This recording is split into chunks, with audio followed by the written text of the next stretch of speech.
Në kushtet kur deficiti i skemës së sigurimeve shoqërore dhe shëndetësore vijon të jetë një barë e konsiderueshme për buxhetin e shtetit, Banka e Shqipërisë sugjeron rishikimin e parametrave të skemës dhe promovimin e shtyllës së dytë dhe të tretë të pensioneve, ku një pjesë e kontributeve të menaxhohet nga fonde pensioni private, duke rritur potencialin e të ardhurave në pleqëri. Sfidat fiskale të skemës aktuale mbeten të larta, duke marrë në konsiderat fenomenin e plakjes së popullsisë dhe të tkurrjes demografike, është shprehur zëvendës guvernatorja e dytë e Bankës së Shqipërisë, Lulieta Mingjozi, në Komisionin Parlamentar për Ekonominë, Punësimin dhe Financat. Këto tregues pritet të ushtrojnë presion të shtuar mbi financat publike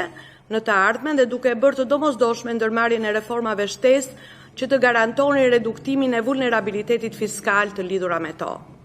Në këtë kontekst, Banka e Shqipërisë rekomandon rishikimin e parametrave të skemës së pensioneve me qëllim kontrollin dhe mbështetjen e saj më të mirë nga buxheti i shtetit, zhvillimin dhe promovimin e shtyllës së dytë dhe të tretë të pensioneve nëpërmjet mekanizmave fiskal dhe rregullator nxitës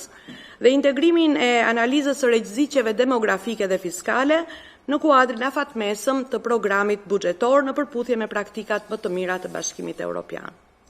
Banka e Shqipërisë sugjeron që konsolidimi fiskal duhet të zbatohet në kaun e të ardhurave për të financuar pensionet dhe investimet publike, sesa në shkurtimin e shpenzimeve publike. Banka e Shqipërisë sugjeron që konsolidimi fiskal duhet të bazohet gjithnjë më tepër në krahun e të ardhurave. Ky sugjerim favorizon faktin se presionet për zgjerimin e shpenzimeve publike janë si në krahun e skemës së pensioneve, edhe në skemën e kujdesit shëndetësor, si dhe për të financuar investime publike